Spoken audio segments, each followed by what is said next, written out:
Welcome back to Thoothukudi cooking. இன்றைக்கி நம்ம பார்க்க போகிற ரெசிபி பருப்பு வடை. வடை செஞ்சு 6 நாளும் மொறுன்னு இருக்கிற மாதிரி பருப்பு வடை எப்படி செய்யலான்னு பார்க்கலாம் வாங்க. அதுக்கு 100 கிராம் பட்டாணி பருப்பு எடுத்துருக்கிறேன். இதுக்கு 1 டம்ளர் இருக்குது. அதே அளவுக்கு கடலைப்பருப்பு எடுத்துக்கிடுவோம். 100 கிராம் பட்டாணி பருப்புக்கு 100 கிராம் கடலைப்பருப்பு. இல்லை நீங்கள் டம்ளர் அளவு எடுக்கிறீங்கன்னா அது அளவுக்கு எடுத்துக்கோங்க. ரெண்டும் ஒரே அளவாக எடுக்கணும். இப்போ பருப்பு மூழ்கிற அளவுக்கு தண்ணி ஊற்றிக்கலாம். பருப்பை விட 2 இன்ச் உயரமாக இருக்கிற மாதிரி பார்த்துக்கோங்க. தண்ணி ஊற்றி அதை ஊற வச்சுருங்க. இப்போ 2 மணி நேரம் அது நல்லா ஊறட்டும். வடைக்கு தேவையான பொருட்கள் எல்லாம் இப்போ நம்ம எடுத்து வச்சாச்சு. பருப்பு நல்லா 2 மணி நேரம் ஊறிடுச்சு. இந்த அளவுக்கு பல்லாரி வெங்காயம் 3 எடுத்து கட் பண்ணி வச்சுருக்கிறேன். 3 வத்தல், தேவையான அளவு உப்பு, கொஞ்சமாக சோம்பு சேர்த்து எடுத்துருக்கிறேன். சோம்பு, உப்பு, வத்தல் 3த்தையும் ஒரு அடி அடிச்சுட்டு நம்ம பருப்பை நல்லா கழுவி வடிய வச்சு சேர்த்துக்கலாம். அதில் தண்ணி இருக்கக்கூடாது.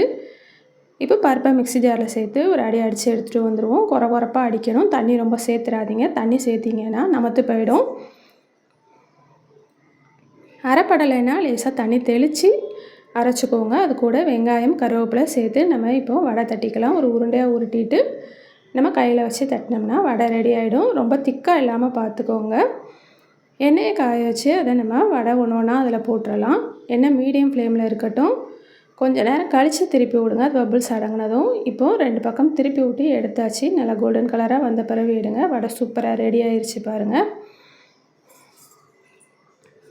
நமக்கு வடைக்கு முக்கியமாக தேவையானது இதில் தண்ணி நிறையா சேர்த்துறாதீங்க. தண்ணி சேர்த்தா கண்டிப்பாக நமத்து போகும். அதே மாதிரி அடுப்பு மீடியம் ஃப்ளேமில் இருக்கிற மாதிரி பார்த்துக்கோங்க. நம்ம தட்டி போடுற வடையும் எல்லாம் ஒரே சைஸில் இருந்தால் எல்லாம் ஒன்று போல் வெந்து நல்லா ஒன்று போல் இருக்கும்.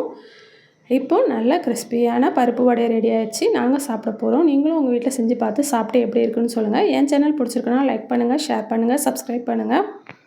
ஏற்கனவே சப்ஸ்கிரைப் பண்ண சப்ஸ்கிரைபர்ஸ்க்கும் வியூவர்ஸ்க்கும் என்னோட நன்றிகள். நன்றி, வணக்கம்.